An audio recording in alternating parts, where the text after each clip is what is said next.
How did Brazil become home to over 100,000 Jews? This is ALIYAH News.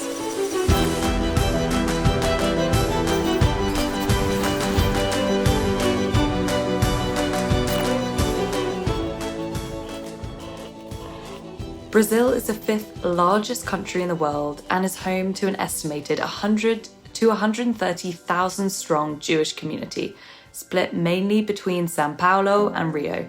The Jewish community might only amount to 0.6% of the total population, but it holds the title of the oldest and first Jewish community in America.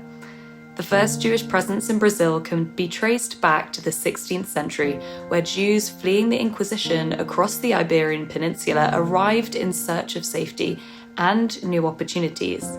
Between 1492 and 1497, Spain and Portugal forcibly expelled Jews and enforced mass conversions to Christianity.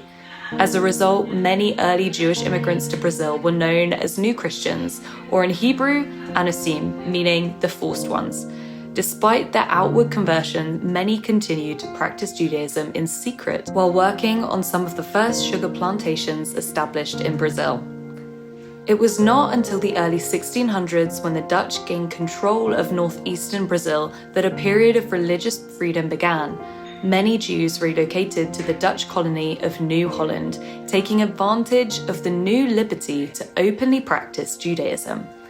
This led to the establishment of the first Sephardic synagogue in the Americas, Kahal Zur Israel, founded in Recife in 1636. At its peak, the community numbered 1,450 people. By 1645, there were approximately 1,500 Jews living in the region. The community maintained Torah studies, charitable funds, and communal institutions. However, this period of relative freedom was short-lived. In 1654, the Portuguese retook control of the region. Facing renewed persecution, some of the Jews fled northward, eventually reaching what is now New York. There, they helped establish the first Jewish congregation in North America, Congregation Shearith Israel, in 1654. The Jewish community in Brazil then waited more than a century before conditions began to improve. In 1773, the Portuguese government issued a decree abolishing persecution against Jews, gradually encouraging members of the community to return. By the time Brazil gained independence in 1822, the Jewish presence had begun to re-establish itself. Religious freedom expanded during the 19th century, bringing an influx of Moroccan Jews who settled primarily in the Amazon region, including cities such as Belém and Manaus. Many were drawn by Brazil's booming rubber industry.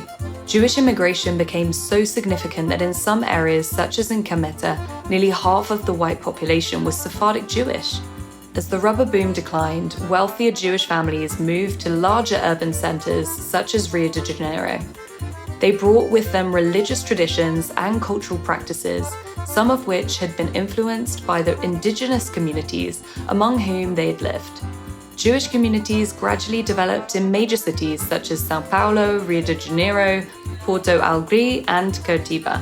These communities established synagogues, schools, newspapers in Yiddish, Hebrew, and Portuguese, as well as mutual aid societies that supported Jewish social and cultural life.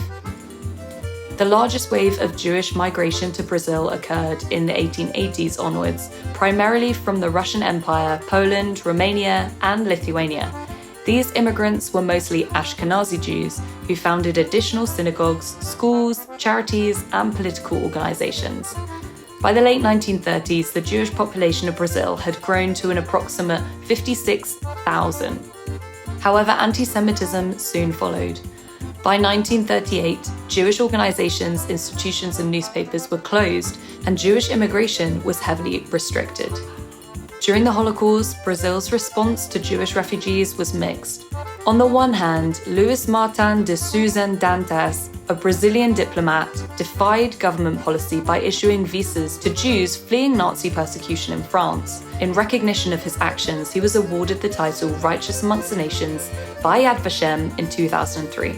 He was credited with saving around 800 people, more than half of whom were confirmed to be Jewish. On the other hand, Brazil imposed strict immigration quotas and turned away many Jewish refugees.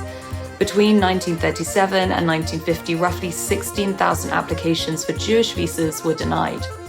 In the post-war decades, the Jewish population in Brazil continued to grow, reaching approximately 130,000 by the late 20th century.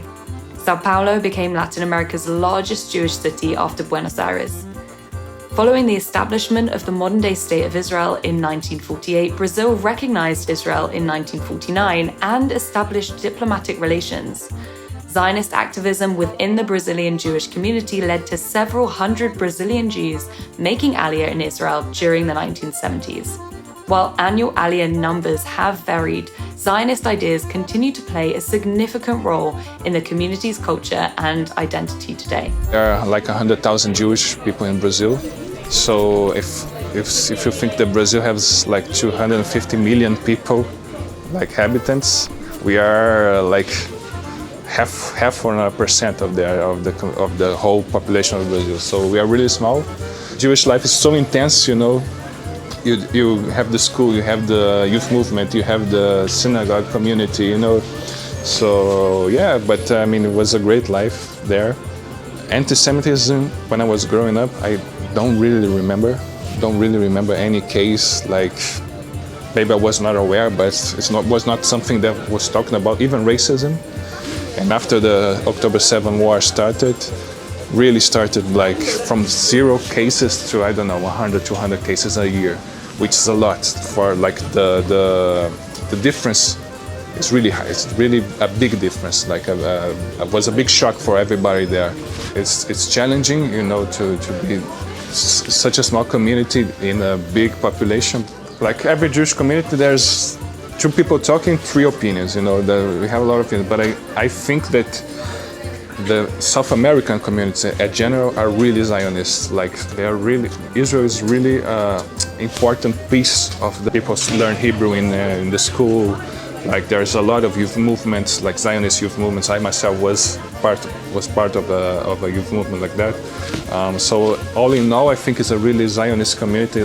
For us, there in Brazil, like Israel was part of our family. You know, what happened here influences everything that happened there, like everything. Brazil's Jewish community has endured centuries of change, from the secrecy of the Anisim fleeing the Inquisition to the vibrant and diverse communities that exist today.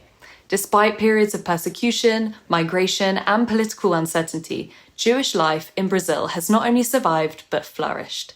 Today, Zionist education inspires hundreds of Brazilian Jews each year to deepen their connection with Israel by making Aliyah, strengthening the enduring bond between Brazil's Jewish community and the Jewish homeland, while helping fulfill the historic dream of a Zion filled with Jewish life. When the Lord restored the fortunes of Zion, we were like those who dreamed. Our mouths were filled with laughter, our tongues with songs of joy. Then it was said among the nations, the Lord has done great things for them. Thank you very much for watching, and don't forget to subscribe to the Ebenezer Operation Exodus YouTube channel and hit the notification bell. See you next time.